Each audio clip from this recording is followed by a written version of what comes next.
I remember sitting at a dinner table once with people I thought loved me, and somewhere between the salad and the second glass of wine, someone made a joke at my expense, the kind that's wrapped in a laugh but laced with shame. I laughed too, because that's what I was taught to do. But the truth? I wanted to shrink so small I'd disappear under the tablecloth. Later that night, I stood in front of the mirror brushing my teeth, and my eyes stung. Not from toothpaste, but from the realization that I had once again made myself small to keep someone else comfortable. And maybe you've done that too. Maybe you've smiled through a moment that broke something inside you, told yourself it's not a big deal, when your gut whispered, yes, it is. Today, I want to talk to that whisper. So today, I want to talk to that whisper. Today, I want to talk to that whisper, to the quiet, wise part of you that knows there are certain behaviors, certain violations of your heart that we should never tolerate from anyone, no exceptions. If this message speaks to something true in you, I'd love for you to like, subscribe, comment, and share. We grow braver when we grow together. Let's keep showing up for what matters. When someone laughs at your pain, it doesn't just sting in the moment, it echoes. Long after the joke has faded and the room has moved on, that one moment lingers. And what hurts most isn't the words they used, it's what it made you feel. That your feelings weren't safe there. That your vulnerability was entertainment. That your story didn't matter unless it could be turned into a punchline. And so many of us are taught to laugh it off, to be cool about it, to not make a scene. We sit there, smile through it, tell ourselves it's not a big deal. But inside, we're quietly tucking another part of ourselves away, locking it up, learning again that it's safer not to show too much. But here's the thing. When someone disrespects you in these small, cutting ways, it chips away at your sense of worth. Disrespect doesn't always come roaring in like thunder. Sometimes it's a quiet erosion. One dismissive comment, one mocking laugh, one eye roll at a moment you needed support. And suddenly, you're questioning if you're too sensitive, if maybe you are overreacting. You're not. You are simply feeling something real in a world that often asks us to numb. People will try to tell you it's just their sense of humor, or that they didn't mean it that way. But the impact of words will always matter more than the intent. And when someone consistently chooses sarcasm over sincerity, when their first reflex is to poke fun instead of sit with your feelings, that is not someone who is emotionally safe. The people who truly care for you won't make you flinch when you're honest. They won't make you feel ridiculous for being real. They will lean in, not laugh. They'll listen without judgment, without rushing to lighten the moment, just to avoid their own discomfort. You deserve those people. People who take your truth seriously. People who understand that your soft spots are not weaknesses, they are doorways to your courage. And if someone keeps standing in that doorway with a smirk instead of open arms, maybe the most loving thing you can do is stop inviting them in. Your pain is not a punchline, it's a sacred place. And anyone who makes you feel otherwise is showing you exactly where the line needs to be drawn. There's a very particular kind of confusion that settles in when someone turns the truth upside down and then hands it back to you with a smile. It's subtle at first. You might bring up something that hurt you, a comment they made, a way they ignored you, a decision that left you feeling small. And instead of hearing you, they twist the conversation. Suddenly, you are the one explaining, apologizing, second-guessing your feelings. This isn't disagreement, this isn't miscommunication, this is manipulation. And it's terrifying because it doesn't come with warning signs. It comes with phrases like, you're being too emotional, or you always take things the wrong way, or I never said that, when you know they did. It's someone rewriting the script of a moment you lived, gaslighting you until you no longer trust your own memory, or worse, your own emotion. And here's the worst part. When you love someone who does this, you start to doubt yourself more than you doubt them. That's how manipulation works. It doesn't scream, it whispers. It slowly convinces you that you're the problem, that your boundaries are unreasonable, that your needs are too much. You start walking on eggshells in a room you used to feel at home in. I remember once trying to explain to someone how I felt dismissed in a conversation. I had played the moment over in my mind so many times, trying to get the wording right. And when I finally shared it, they looked at me and said, "You're imagining things. That's not how it happened." And in that second, something inside me cracked. Not because they disagreed with me, but because they refused to even hold space for my reality. That moment taught me something I will never forget. Love without accountability is not love. It's control. People who truly care about you don't make you feel like you have to build a courtroom case to justify your emotions. They don't treat your hurt like an inconvenience. They don't act like your boundaries are accusations. You deserve to be in relationships where clarity is the norm, not confusion. Where people take responsibility for their words, not deny them. Where being honest doesn't feel like stepping into a battle, but into safety. You do not need to be perfect to be respected. You do not need to be calm, concise, or convenient to be heard. Your feelings are valid the moment you feel them, not after you prove them. And if someone consistently makes you feel like your emotional truth is up for debate, that is not someone who deserves access to the most tender parts of you. At the heart of manipulation is fear. Their fear of being seen for who they really are. But at the heart of healing is truth. And truth, my friend, is not always pretty, but it will set you free. There is a kind of love that feels warm on the surface, but cold underneath. It looks like affection, but it always comes with a string attached. You know it when you feel it. The way someone's attention suddenly disappears when you don't do what they want, or how the tone of their voice shifts when you step outside the version of you they're comfortable with.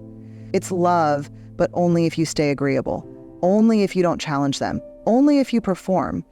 Conditional love is hard to spot at first because it often wears the mask of care.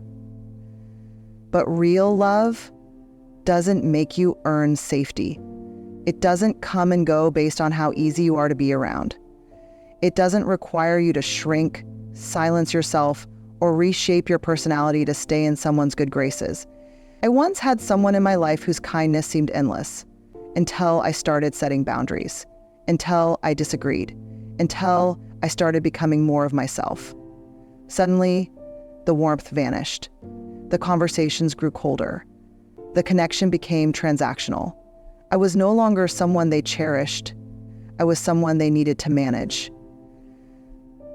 That's the thing about conditional love. It feels like walking on a tightrope. You're constantly editing your words, adjusting your posture, softening your tone, not out of love, but out of fear. Fear that one misstep will cost you affection. Fear that being fully yourself might make them leave. But here's the truth. You don't have to trade authenticity for acceptance. You don't have to be a shapeshifter in your own story just to keep someone else's love. People who love you only when you're easy to love don't love you. They love the version of you that doesn't challenge their comfort. That's not intimacy, that's control. Unconditional love doesn't mean tolerating everything. It means the foundation of the relationship isn't built on conditions. It's built on respect.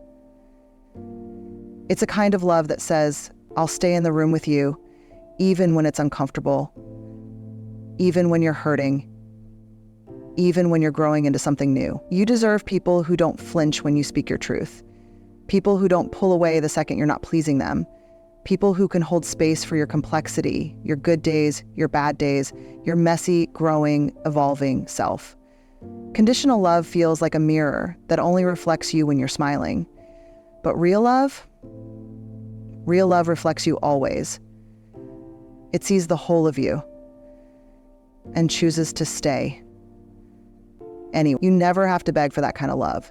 You don't have to chase it, perform for it, or shrink into silence to protect it. And that isn't speaking in silence. And if someone withholds love the moment you stop serving their narrative, then what they offered was never love. It was control disguised as care. There's a strange kind of loneliness that happens not in solitude, but in silence. When someone is right there next to you, yet somehow miles away. You feel it in the heaviness of the air, in the avoidance of eye contact, in the way their responses shrink into clipped phrases and icy tones. Passive aggression doesn't shout, it simmers, and sometimes it burns hotter than anything said aloud. It can feel like punishment wrapped in politeness. The door slams just a little too hard. The silence stretches just a little too long. The "I'm fine" lands just a little too sharp. And you start to feel like you're being punished for a crime you were never told you committed. This behavior is especially painful because it's hard to name. It's hard to call out something that hides behind plausible deniability. You can't point to the wound, but you feel the bleeding. It's emotional warfare by omission, and it leaves you questioning whether your discomfort is even valid. That's the power of passive aggression. It leaves no fingerprints, only bruises. I remember being in a relationship where everything unsaid said more than words ever could. There were no arguments, no yelling, just withdrawal, coldness, the kind of silence that presses in on your chest and makes you feel like you're tiptoeing through a house that used to feel like home. And so I tried harder. I was extra kind, overly patient, giving more grace than I had. Because I thought if I just did everything right, the warmth would come back. But what I didn't understand then is that passive aggression doesn't respond to kindness. It thrives on power imbalance. Like arousing passion, like resenting a patriarchy. The kind of passive aggression doesn't respond to kindness. It thrives on power imbalance. Like arousing passion, like resenting a patriarchy. Like thriving passion, like resenting a patriarchy. Like life, we succeed because we aren't dreamy and hopeful, but only because we are faithless. People who rely on passive aggression often do so because they lack the tools or the courage to speak their truth directly. They weaponize silence, sarcasm, guilt, or ambiguity to express their displeasure while avoiding accountability. But here's the soul-deep truth. Emotional maturity looks like honesty. Not cruelty, not volume, but clear, respectful, vulnerable communication. Many people once had the script to follow. And if someone can't or won't engage with you in that way, they are not creating safety, they are creating confusion. You deserve to be in relationships where conflict isn't a threat, it's a conversation. Where disagreements aren't met with shutdowns or silent treatment, but with curiosity and care. You deserve people who will say, "Hey, that hurt," or "I need a moment," instead of pulling away and leaving you in emotional limbo. Being on the receiving end of passive aggression is like trying to fix a problem with your hands tied behind your back. You're left doing emotional labor that doesn't belong to you. You're left overthinking, overperfunctioning, and overcompensating, when what you really need is mutual responsibility. And here's the boundary you're allowed to hold. You do not have to decode someone else's silence. You are not responsible for reading between their lines. You are allowed to ask for clarity. You are allowed to expect transparency. You are allowed to say, if there's something we need to talk about, let's talk about it. And if they continue to withdraw, to punish you with distance, to withhold their truth like it's a weapon, you are allowed to step away. Not to be cruel, but to be kind to yourself. There's a kind of wound that doesn't bruise the skin, but it reshapes your spirit. It's the wound left behind by someone who constantly crosses your boundaries, even after you've spoken them out loud. It's the moment you say, "Please don't bring that up again," and they do. The moment you say, "That makes me uncomfortable," and they laugh. The moment you say, "I need space," and they come in even closer, as if your no is just a challenge to overcome. And what makes this one so devastating is that it doesn't always feel violent. Sometimes it looks like love, it looks like persistence. It sounds like, I know you said no, but I just thought. Or, I know how you really feel. They cross your line not with fists, but with familiarity. They disguise their disregard for your limits as care, as intimacy, as knowing you better than you know yourself. But here's the bold truth. Anyone who repeatedly ignores your boundaries is not honoring you. They are trying to manage you, control you. And that's not love, that's entitlement. Boundaries are not walls. They are doors. They say, this is the way into my life. This is how I feel safe. This is how I can love you well without losing myself in the process. And when someone keeps forcing the door open in ways you've asked them not to, when they pick the lock or shove it with their shoulder or jiggle the handle just enough, you stop feeling safe in your own home. It starts small. You let a few things slide because you don't want to seem rigid. You give a little ground because it feels easier than the conversation. You rationalize, you explain, you soften the edges of your boundary until it disappears altogether. And then you find yourself exhausted, resentful, disconnected from your own needs, and unsure of how it got this far. I've been there. I know the ache of wanting to be understood without having to enforce yourself, of hoping that love will be enough for them to just get it. But here's the thing, boundaries are not for them, they're for you. They're the way you teach the world how to treat you. And if someone doesn't listen when you teach, they are showing you something very important, that their comfort matters more to them than your emotional safety. That's not someone to keep explaining yourself to, that's someone to start distancing yourself from. Respect is the bare minimum. Not a reward, not a gift, and not something you should have to beg for. To be honest, to be free. And freedom often starts the moment you stop apologizing for needing what you need. You're allowed to draw a line and keep it. You're allowed to say no and mean it. You're allowed to protect your peace, even if it disappoints someone who thought they were entitled to all of you. Love, real love, will never demand that you abandon yourself to stay connected. It will meet you at your boundary, not push past it. When you stop tolerating these 5 behaviors, you don't just protect your peace, you begin to teach the world how to treat you. This is not easy work. It is slow, sometimes lonely, but it is sacred. You're not being dramatic. You're not asking for too much. You're finally learning how to honor yourself.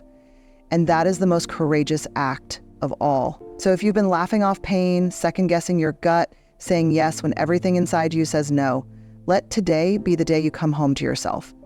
The day you draw a quiet line in the sand and say, not anymore. No more shrinking. No more explaining. No more tolerating what wounds me. You are worthy of love that feels safe. You are worthy of peace that doesn't ask you to betray yourself.